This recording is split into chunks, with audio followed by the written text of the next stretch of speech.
नमस्कार दोस्तों, स्वागत है आप सभी लोगों का स्टडी ग्लोव्स पर। क्या आपको पीओके वापस चाहिए, पाक ऑक्यूपाइड कश्मीर? यस या नो के अंदर कमेंट सेक्शन में जरूर आंसर करिएगा।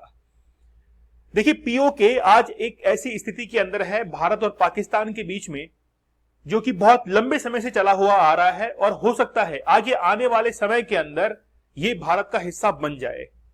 ये बात मैं इसीलिए कह रहा हूं, चाहे हम लोग भारत के विदेश मंत्री की बात कर लें, चाहे हम लोग भारत के रक्षा मंत्री की बात कर लें, चाहे भारत के होम मिनिस्टर की बात कर लें, तीनों के जॉइंट स्टेटमेंट बहुत जबरदस्त तरीके से है कि POK as an integral part of India, Bharat का एक अभिन्न अंग है, भारत का एक आंतरिक हिस्सा है जो कि कश्मीर है। ये कभी भारत से अलग हुआ ही नहीं। बस कुछ बदमाशी थे जो कि भारत के अंदर आए और उन्होंने इसको भारत से छीनने की कोशिश की, लेकिन उनकी कोशिश नाकामयाब हुई। अभी रिसेंटली एस जयशंकर साहब जो है, उन्होंने उड़ीसा के अंदर विजिट किया और एक चुनावी रैली के अंदर ये कहा कि PoK an integral part of India, PoK जो है वो भारत का एक अभिन्न अंग है और ये वापस जो है वो भारत के अंदर आने वाला है। तो बिल्कुल आप लोग सही सोच रहे हैं, पीओके जल्द ही जो है वो भारत के अंदर आने वाला है। तो कई स्टेटमेंट जो है इन्होंने दिए हैं और बेसिकली केवल इन्होंने ही नहीं, इनके साथ में और भी लोग हैं जिन्होंने इस स्टेटमेंट को दिया है। आईएफएस अधिकारी के तौर पर इन्होंने काम किया और फिर बाद में इंडियन गवर्नमेंट को as a foreign minister join किया।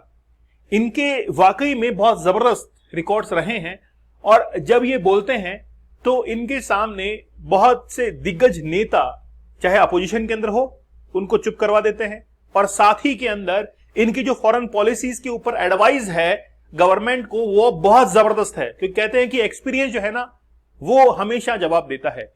इनका एक्सपीरियंस बड़ा जबरदस्त है।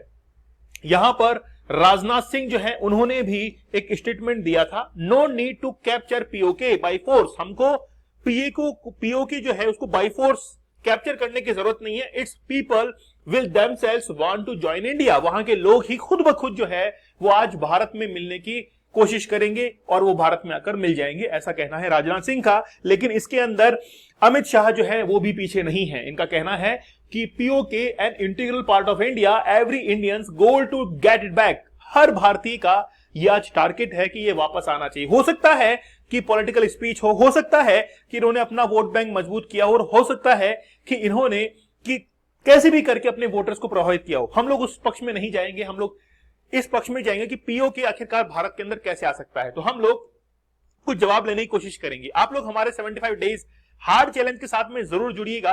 और आप लोगों को पता है कि स्टडी ग्लोव्स की वेबसाइट जो है वो अब लॉन्च होने ही वाली है, मतलब मैं लेक्चर ले रहा हूं उससे कुछ समय बाद ही। और आप लोग जरूर इससे कनेक्ट रहिएगा क्योंकि स्टडी ग्लोव्स आपको बहुत कुछ देने वाला है। 75 डेज का हार्ड चैलेंज आप लोग जरूर ज्वाइन कीजिएगा। मैं आप लोगों से वादा करता हूं कि आप लोग लाइफ के अंदर बहुत कुछ एड ऑन करेंगे। बहुत सारे लोग आपको सक्सेस की कहानियां सुनाते हैं कि देखो मैंने कैसे सक्सेस हासिल की है, लेकिन कोई भी आपके ऊपर बात करना पसंद नहीं करेगा कि आप कैसे सक्सेस को हासिल कर सकते हैं। वो बात यहां पर की गई है। 75 टेक्निक्स आप लोग को बताई गई हैं कि कैसे आप लोग इस पोर्नोग्राफी के एडिक्शन के जाल से बाहर निकल सकते हैं और अपनी सक्सेस को हासिल कर सकते हैं। 75 real stories. Challenge coupon code use कर आप लोग डिस्काउंटेड प्राइस के अंदर इसको जरूर अवेल कीजिएगा। चलिए, आज हम लोग 3 मुद्दों पर बात करने वाले हैं। पहले कि हमने जम्मू कश्मीर को, यानी कश्मीर वैली जो है, जिसको आज हम लोग पीओके कह रहे हैं, इसको खोया कैसे है, वापस कैसे ला सकते हैं, और अगर वापस ले आए हैं तो उसके बाद फिर क्या इसकी मैथमेटिक्स होने वाली है, इसके बारे में आज हम लोग चर्चा करने वाले हैं। सबसे पहले मैं आप लोगों को कुछ फैक्ट्स जो है उनसे रूबरू करवा देता हूं और हमने कैसे खोया है इसको, उससे मैं आप लोगों को रूबरू करवाता हूं। यहां पर आप लोग भारत का मैप देख रहे हैं। इस भारत के मैप के अंदर अलग अलग भिन्न भिन्न प्रकार की कलर्ड की लाइंस हैं। यहां पर ये जो रेड लाइन आप लोग देख रहे हैं, ये एक आर्टिफिशियल बाउंड्री लाइन है। आर्टिफिशियल मतलब जबरन बनाई गई एक लाइन है जिसको हम लोग कहते हैं एलओसी, लाइन ऑफ कंट्रोल। और यहां पर ये अक्साई चेन की है जिसको हम लोग कहते हैं line of actual control, LAC हम लोग इसको कहते हैं। अच्छा, यहां पर देखिए कि अब आप लोग को नजर आएंगे यहां पर 2 क्षेत्र, एक तो ये वाला है और एक ये वाला है, गिलगित बल्तिस्तान। ठीक है, तो जो पाक ने ऑक्यूपाइड किया है इसको 2 पार्ट में हम लोग देखते हैं, गिलगित बल्तिस्तान और इसको कहते हैं आजाद कश्मीर, वो लोग कहते हैं। ठीक है, 2 पार्ट के अंदर है। अक्साई चीन वाला ये एरिया आप लोग यहां पर देख सकते हैं। ठीक है, और ये जो सबसे बड़ा पार्ट है ये आज भारत के पास में है, जम्मू कश्मीर है और लद्दाख ऑलरेडी यूनियन टेरिटरी बन चुका है, इसके बारे में भी हम लोग बात करने वाले हैं। ठीक है, इतनी बात समझ में आई। अच्छा, इस मैप में देखिए आप लोग, यहां थोड़ा सा और क्लियर होगा। पाक ऑक्यूपाइड जो कश्मीर की अगर हम लोग बात करते हैं, यहां पर 64,000 किलोमीटर का जो एरिया है और इसको इसके साथ में ऐड करें 13,000 किलोमीटर के साथ में, तो हम लोग ऑलमोस्ट ये देख सकते हैं कि लगभग 75,000 या 78,000 जो किलोमीटर एरिया है वो पाकिस्तान के पास में है। और अगर हम लोग परसेंट वाइज देखें तो ये 30% जो हिस्सा है वो आज किसके पास में है, पाकिस्तान के पास में है। फिर यहां पर अक्साई चीन पर हम लोग आते हैं। अक्साई चीन जो है वो 37,000 किलोमीटर का एरिया है। ठीक है, ये controlled by China but disputed by India. 37,000 kilometre है, इसका अर्थ है कि ये 10% के आसपास है। और ये जो भारत के पास में है, ये जो भारत के पास में है, इसको हम लोग कह सकते हैं कि ये लगभग 60% जो एरिया है वो भारत के पास में है, एक बड़ा हिस्सा है। तो टोटल जो इसका एरिया है वो है 2,44,000 किलोमीटर स्क्वायर। 2,44,000 किलोमीटर स्क्वायर जो है ये इसका टोटल एरिया है। और टोटल एरिया के अंदर से 30% पाक ऑक्यूपाइड है और 10% चाइना ऑक्यूपाइड कर रखा है और बाकी 60% जो है वो भारत का हिस्सा है। क्लियर है? अच्छा, यहां पर तो एलओसी बनी हुई है और इसके साथ में आप लोग देखेंगे कि ऊपर सक्सगाम ट्रैक्ट लिखा हुआ है। मतलब ये जो आप लोग देख रहे हैं सक्सगाम वैली जो है ये पाकिस्तान ने चाइना को गिफ्ट कर दी थी 1963 के अंदर। इसके ऊपर भारत का सबसे ऊंचा जो ग्लेशियर है वो है सियाचिन ग्लेशियर। यहां पर एक नुब्रा वैली भी है और जहां से नुब्रा रिवर भी निकलती है।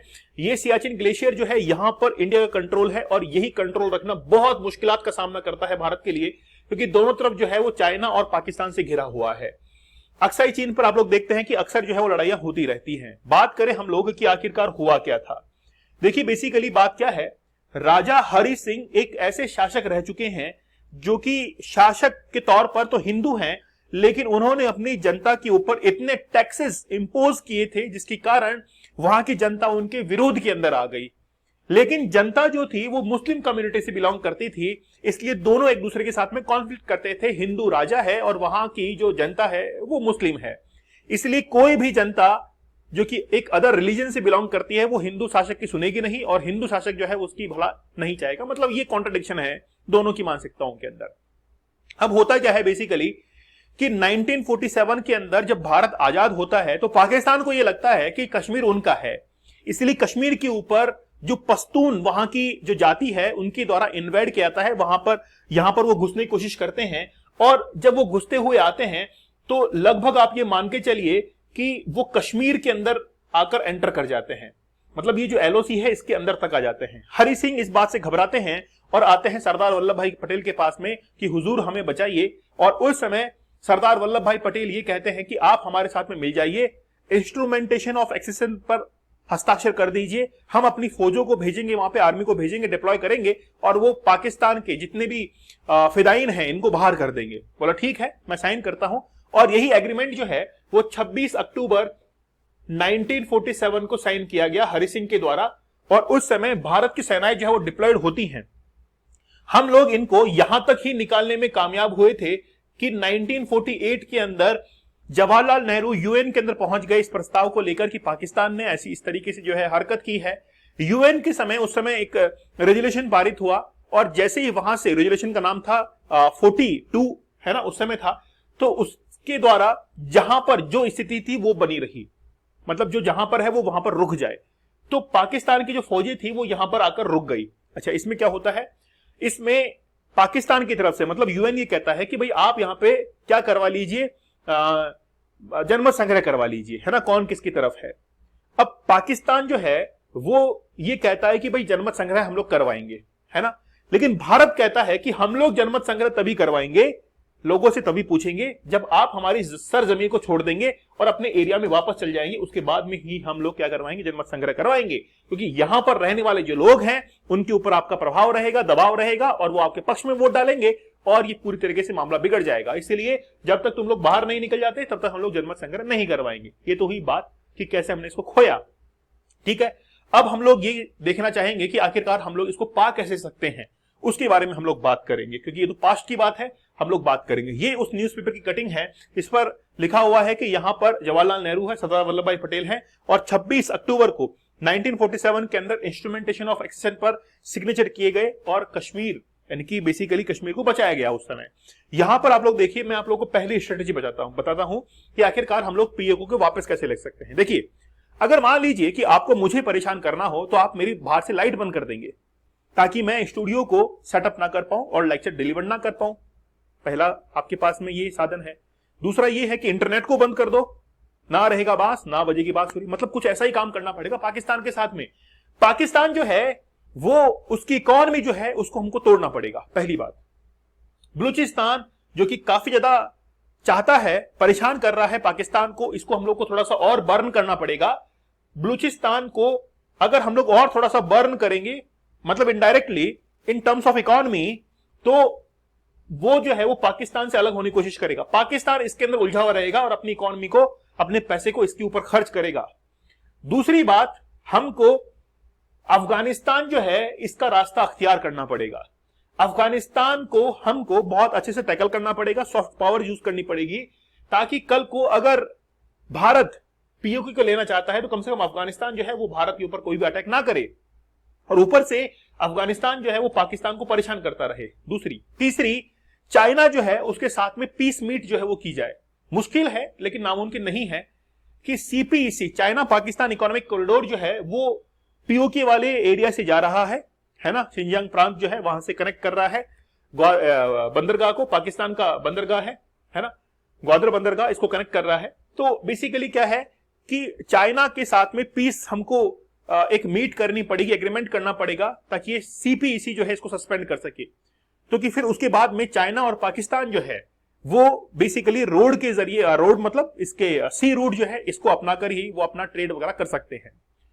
तो मोटा मोटी हम लोग कह सकते हैं कि पाकिस्तान की इकोनॉमी को हम लोगों को डाउनफॉल करना पड़ेगा, तब जाकर हम लोग पीओके जो है उसको अपने अंडर में ले सकते हैं। क्योंकि उस समय पाकिस्तान के पास में इतनी ताकत नहीं बचेगी कि वो पीओके जो है उसको बचाने की कोशिश भी करे। ठीक है, तो पीओके जो है इन तरीकों से वापस आ सकता है। और भी कई तरीके हो सकते हैं, लेकिन मेनली हम लोग पाकिस्तान की जो इकोनॉमी है इसको क्रैक डाउन करना पड़ेगा।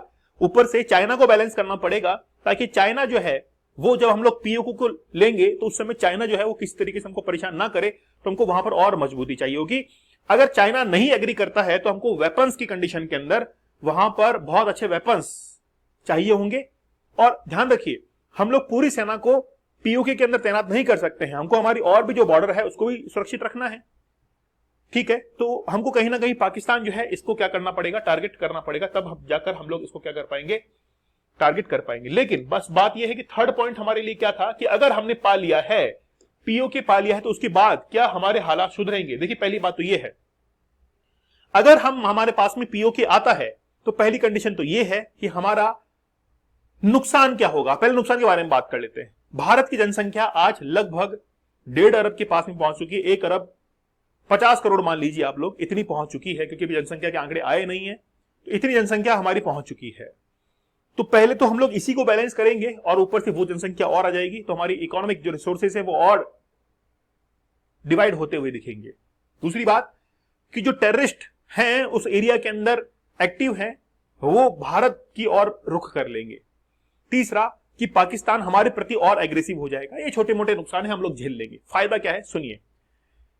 पीओके के अंदर बॉक्साइट का भरमार है।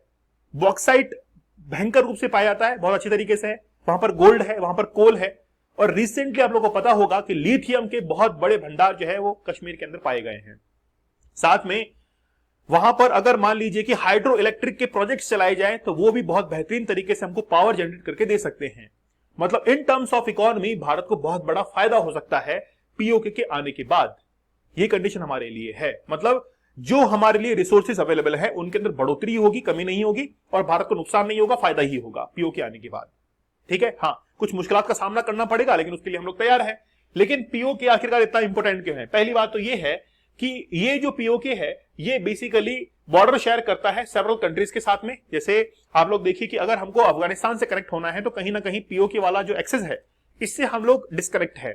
अगर हम लोग पीओके को लेते हैं तो अफगानिस्तान का जो कॉरिडोर है उसके साथ में हम लोग कनेक्ट कर पाएंगे। ठीक है, और इसके साथ में ही यहां पर देखिए आप लोग, the Punjab and north west frontier province, यानी कि जो पंजाब की बात की जा रही है, in Pakistan to west and Wakhan जो कॉरिडोर है जिससे हम लोग अफगानिस्तान के साथ में कनेक्ट होते हैं नॉर्थ वेस्ट के लिए, वो हमारे लिए खुल जाएगा। ठीक है, सिंजियांग जो प्रोविंस है of the People's Republic of China to the north and India Jammu and Kashmir to the east, मतलब बेसिकली क्या है कि जो चाइना का एक्सेस है उसको भी हम लोग पूरी तरीके से बंद कर देंगे। चाहे हम लोग सीपीसी की बात करें, चाहे इन टर्म्स ऑफ डिफेंस की बात करें, चाइना का जो कनेक्शन है वो पूरी तरीके से कट जाएगा पाकिस्तान के साथ में। इसलिए हमारे बहुत इंपॉर्टेंट जो है वो आज पीओके बना हुआ है। लेकिन आर्टिकल 370 की भी तो बात करेंगे। 5 अगस्त 2019 के दिन जो है वो आर्टिकल 370 को रिमूव किया गया था और 31 अक्टूबर 2019 को लद्दाख और जम्मू एंड कश्मीर को यूनियन टेरिटरी बनाया गया था। ये आर्टिकल 370 बहुत लंबे समय से अधरझूल के अंदर चल रहा था, अब इसको हटा दिया गया है। लेकिन हटने के बाद क्या हालात है वो देखिए। हटने के बाद कश्मीर में क्या बदला है। सरकार के मुताबिक 2018 में कश्मीर में पत्थरबाजी की एक 1767 एक मूवी है, फिल्म है आर्टिकल 370, देखिएगा आप लोग जाकर, बहुत बेहतरीन है। उसके अंदर इसके बारे में बताया गया है कि लड़कों को पत्थर फेंकने के लिए पैसा मिलता था। 2023 में ऐसी एक भी घटना नहीं हुई। आतंकवाद की बात करें 2018 से 22 के बीच में आतंकी गतिविधियों में 45.2% की कमी आई है। 2018 में इसके 143 मामले सामने आए थे, 2022 में ये 14 ही रह गए हैं। 2023 में टूरिज्म की बात करें जम्मू कश्मीर में रिकॉर्ड 2 करोड़ से ज्यादा टूरिस्ट जो है वो आए हैं। 2022 में 1 करोड़ 88 लाख टूरिस्ट जो है यहां पर आए थे। मतलब फायदा जो है वो हुआ है आर्टिकल 370 की हटने के बाद। ठीक है, तो पीओके भारत में आना चाहिए नहीं आना चाहिए, मुझे आप लोग कमेंट सेक्शन में बता दीजिए और आपके कमेंट्स का मैं बेसब्री से इंतजार करूंगा। चलिए शुरुआत करते हैं किस चीज की, आपको इसके फायदे गिनाने की। 75 डेज का हार्ड चैलेंज बहुत जबरदस्त है। मैं कहता हूं कि लाइफ के अंदर एक बार इसको जरूर एक्सेस कीजिएगा। पोर्नोग्राफी आपके लिए कितना घातक साबित हो सकती है, आपका जो फोकस है, आपका जो कंसंट्रेशन है, उसको किस तरीके से भंग कर सकती है और आपको अपने टारगेट से दूर ले जा सकती है, ये सब मैंने बताया है। लेकिन आप किसी टारगेट को कैसे अचीव कर सकते हैं, पोर्नोग्राफी से कैसे दूर हो सकते हैं, 75 टेक्निक्स मैंने बताई हैं जो कि रिसर्च पेपर के बेसिस पर आधारित हैं। 75 रियल स्टोरीज मैंने बताई हैं। आप लोग जरूर हमारी वेबसाइट पर विजिट करके इस कोर्स को अवेल कीजिएगा और बहुत बेहतरीन इसका लाभ उठाइएगा। चलिए मिलते हैं आप लोगों से अगले सेशन में, तब तक के लिए धन्यवाद। थैंक यू, जय हिंद।